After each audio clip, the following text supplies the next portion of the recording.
है जिला रीवा, ग्राम जगापुर। जगापुर में एक सेठ महोदय रहते हैं जिनका नाम है सेठ जगन्नाथ जाहिल।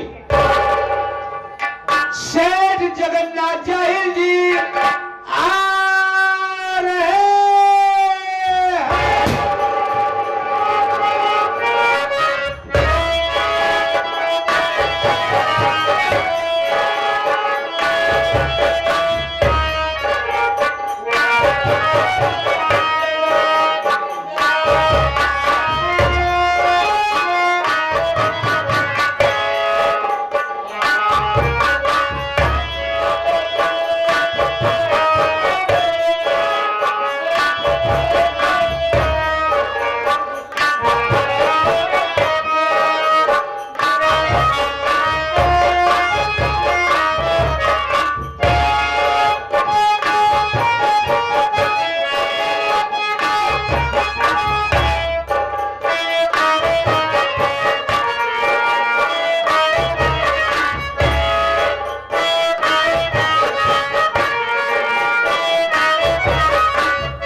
यहाँ पर तमाम छपरासी रहा करते थे, लेकिन आज कोई नहीं दिखाई दे रहा है।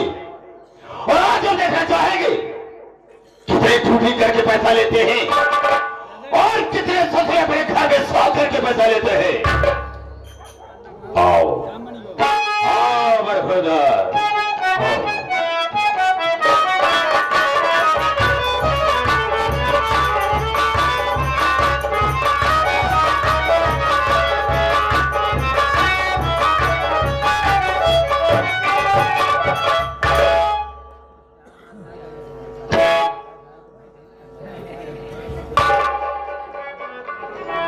देरी हो गई।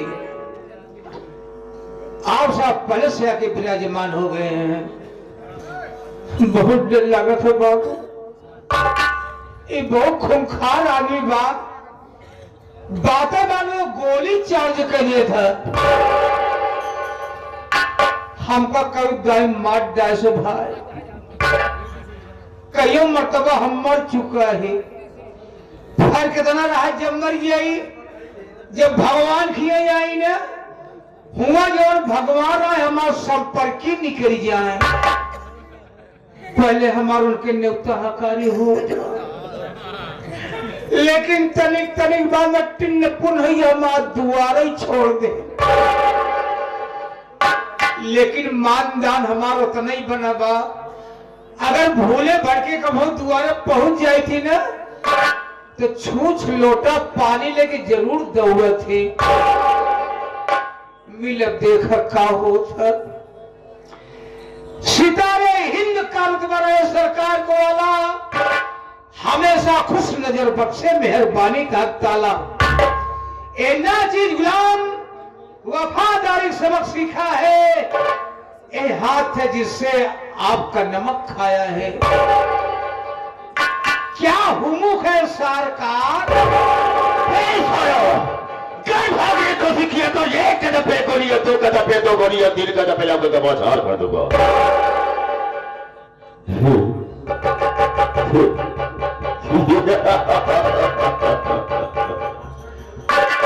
डर गया साला, डर खा रही, जो डर गया सो मर गया। हम तुझे गोली नहीं मारेंगे, लेकिन इतना जानना चाहेंगे तो सबसे पहले यहाँ पर मुझे आना चाहिए, तुझे आना चाहिए। कहो क्या मतलब क्या है और लेट आने का मतलब क्या है, बताने के पहले मैं तुझे आगाह करता हूँ, हिदायत देता हूँ कि जो मेरे सामने छुप होता है और गलत बात का इस्तेमाल करता है गोली अंदर और दम। बेटा जितनी बात बता रहा मुझसे बिल्कुल झूठ बोलबे न करो बाबू। जब आप पूछा कहाँ उठा तो सारे फेंक दूंगा, पास फिर तुम पर चल जाओ कुत्ते क्यों ना। मैंने पूछा कि लेट आने का मतलब क्या है? लेट काहे हुई है, देर काहे हुई है? क्यों? आप बढ़िया सब बता दे बाबू। का बताओगे कि यार मारे जरूर। ए बाबू, आज हम यमराज का बेवकूफ बना के आवत बाटे। क्यों बेकार का घोड़ा साले, तू भगवान का नख बना खड़ा रहा है, लेकिन वो कैसे हम भी जानना चाहेंगे।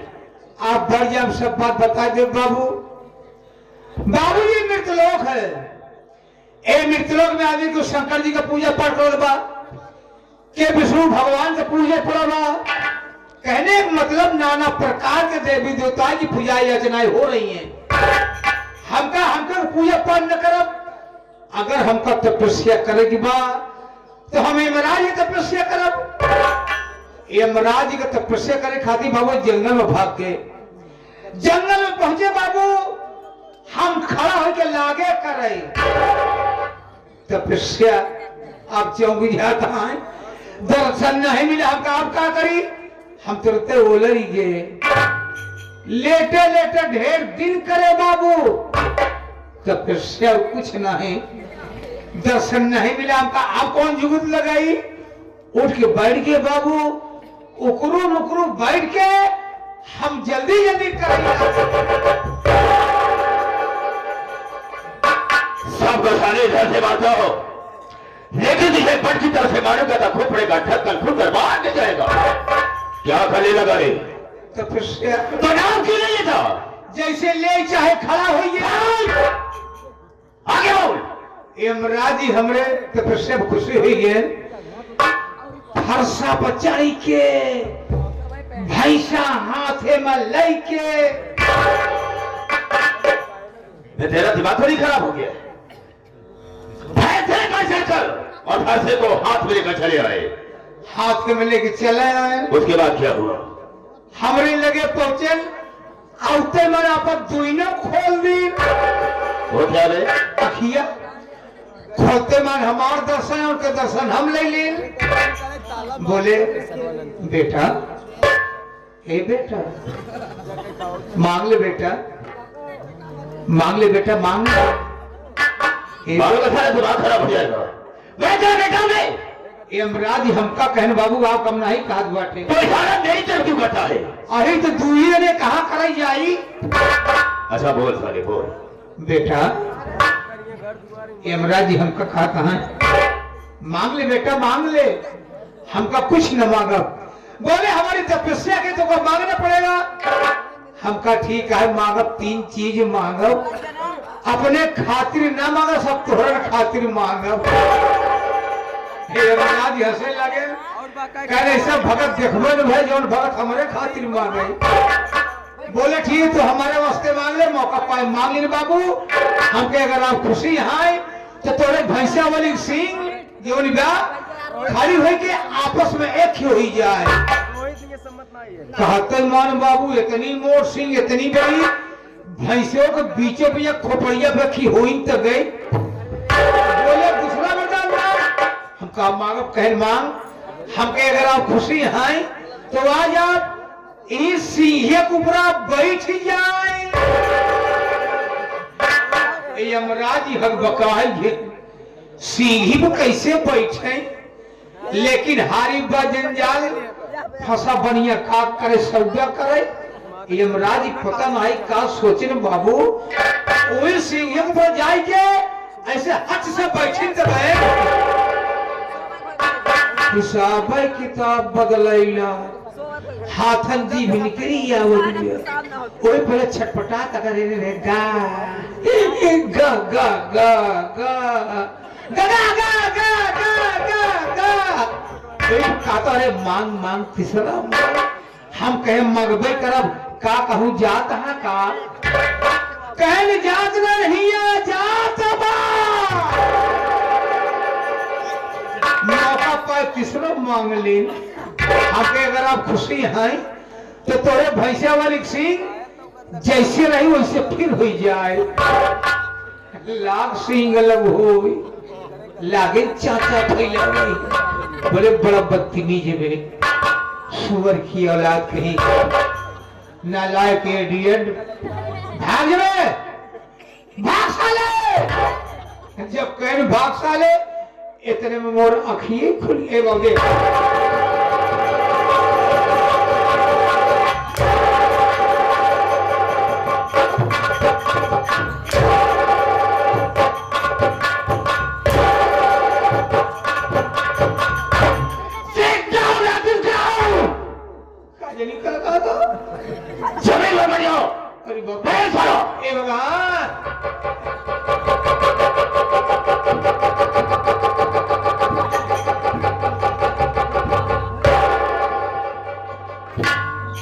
भले बताओ अब हमें इसे पानी की भी व्यवस्था करना होगा। लेटू बैठो साला आसन मार कर बैठ। मैंने कहा आसन मार कर बैठ। हाँ और सुन मेरी बात, जब मैं भाइयों से बात करूंगा तो बीच में बोल करके डिस्टर्ब नहीं करेगा। हाँ बिल्कुल नहीं बोलेगा। आप बोलेंगे बिल्कुल सही। शांत रखना। मैं कहती हूँ कि नहीं बोलेगा। कौन बोल रहा? मैं बोल रहा हूँ। आप बोलता है अब नहीं बोलेगा। हाँ तो मेरे दोस्तों, मेरे साथियों एवं माताओं और बहनों, ये नाचीज गुलाम मास्टर ब्रजेश पांडे का परिवार आप सबका हार्दिक स्वागत करता है। दोस्तों आज हम जमीन पर बैठे हैं साथियों, एक जमींदार की हैसियत से है और हम सब इस चौकी पर है दोस्तों, एक चौकीदार की हैसियत से है। हम सबका परम कर्तव्य होता है आप सबकी सेवा करना। आप लोग कोमल कोमल कदमों को कस देते हुए और अनमोल ली को खोते हुए पानी निकाल दो। मेरे दिल में आए, मेरे दिल में आए तेज समंदर उछाल दो और चलती हुई जहाज का लंगर संभाल दो। शोहरत है मेरे नाम की इस सारे जहान में और फेरों के छक्के छूटे हैं जगन्नाथ जाहिल के नाम।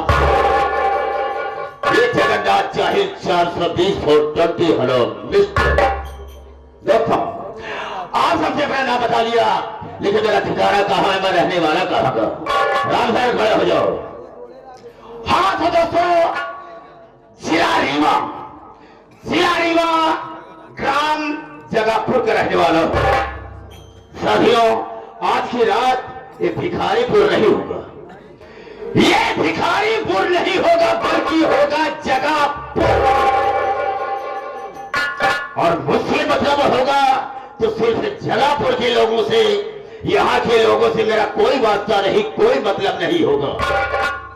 दोस्तों सिर्फ रात भर के लिए, सुबह तो हम और आप भाई भाई हैं। साथियों मेरे साथ मेरी धर्म पत्नी है जिसका नाम है पार्वती। पार्वती? हाँ, लेकिन दोस्तों वो पार्वती मेरी बीही औरत नहीं है। बीही नहीं? नहीं, दूसरी है। वो दूसरी औरत है। ये कैसे? वो वैसे कि पहली शादी मेरी हुई थी जिला बांधा ग्राम बाबू नगर में। वहीं का रहने वाला था एक राम लखन। उसकी एक बहन थी जिसका नाम था कविता। कविता? हाँ, कविता से मेरी शादी तय हो गई और दहेज में राम लखन 4 चक्का गाड़ी और 1 लाख रुपया देने को कहा था। बारात लेकर गया। शादी हो जाने के बाद वो दहेज देने से बिल्कुल मुकर गया, इनकार कर गया। हाँ, वो अपनी मजबूरी सुनाने लगा कि इस समय हम आपको दहेज देने में मजबूर हैं, लेकिन हम इतना वादा करते हैं कि आप मेरी बहन को लेकर अपने घर जाएं, हम आपका दहेज आपके घर तक पहुंचा देंगे। वाह, मैंने उसकी मजबूरी को समझा, उसकी बात को माना और कविता को लेकर अपने घर आ गया। हाँ, कुछ समय बीतने के बाद कविता ने एक बच्चे का जन्म दिया। अच्छा, हाँ, और जिस बच्चे का नाम है कंसराज। बेटे का नाम कंसराज है। बहुत प्यारा नाम मैंने उसका रखा है। बेटे का नाम है कंसराज। बैठा था, सोच रहा था कि कविता एक बच्चे की मां भी बन गई, लेकिन अभी तक वो ससुरा रब लखना ना तो मेरा दहेज पहुंचाया, ना तो अपना ससुरा मुंह दिखाया। उठाया मिट्टी का तेल और उसके ऊपर छिड़क करके मैंने उसे आग लगा दिया। वो बेचारी जलकर राख हो गई। पहली पत्नी कविता आपको खत्म हो गई। हाँ, राख से। मेरा बेटा कंसराज बहुत छोटा सा था। मैंने अपने दिल में सोचा कि हम तो इसकी परवरिश कर नहीं सकते हैं, इसे माँ की जरूरत है। सही है, आप दूध नहीं पिया सकते हैं। हाँ, तब मैंने पार्वती से शादी किया। पार्वती मेरे घर में आई और इसकी सेवा करने लगी। वाह, रामचरण खुशी की बात एक और, पार्वती ने भी ये बच्चे का जन्म दिया है। अच्छा, हाँ, बहुत सुंदर बच्चा है हमारा। जानते हो, वो जिसका नाम संतोष कुमार है। अच्छा, संतोष कुमार। हाँ, मेरा बेटा कंसराज धीरे धीरे सयाना हो गया। मैंने अपने दिल में सोचा कि हम अपने बच्चे कंसराज की शादी कर दें ताकि अपनी जिंदगी को चैन से बिता सके। हर बाप का फर्ज होता है बाबा। क्यों नहीं, मैंने उसकी शादी कर दिया और बहुत बड़े घर में शादी किया हो। वाह, मुझे बहुत सारा दहेज मिला है। हाँ मिले हुए। मेरी बहू का नाम कलयुगी देवी है। बहू का नाम कलयुगी देवी। हाँ रामचरण, और जानते हो एक खुशी की बात और तुम्हें सुनाते हैं कि कलयुगी देवी ने भी एक बिटिया का जन्म दिया है। अच्छा, जिस बच्ची का नाम है शिखा। शिखा। हाँ, जिस बच्ची का नाम है शिखा। कंसराज अपने परिवार में रह करके अपनी जिंदगी को बिता रहा है, लेकिन रामचरण वो संतोषवा भी सयाना हो गया है। लेकिन एक काम बहुत गलत किया है। ओ क्या? वो ससुरा अपने मनमानी काम किया है। मनमानी? हाँ, मनमानी काम ये किया है कि एक दर बदर की ठोकर खाने वाली भिखारन से वो ससुरा शादी कर लिया। भिखारन से शादी कर लिया? हाँ, आपसे पूछबो नहीं हुआ? बिल्कुल नहीं पूछा। और इस समाज उसने मेरी बेइज्जती की है, लेकिन इस बेइज्जती को हम सहन नहीं कर सकेंगे। बेइज्जती खराब हुई गई। अबे बेइज्जती खराब हो गई है, इज्जत खराब हो गई। हाँ, इज्जत खराब होगी कि रामचरण, हम ऐसा कतई नहीं होने देंगे।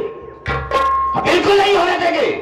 ना तो हम उसे चैन से रोटी खाने देंगे और न ही चैन से जिंदगी जीने देंगे। हम उसे बर्बाद कर देंगे।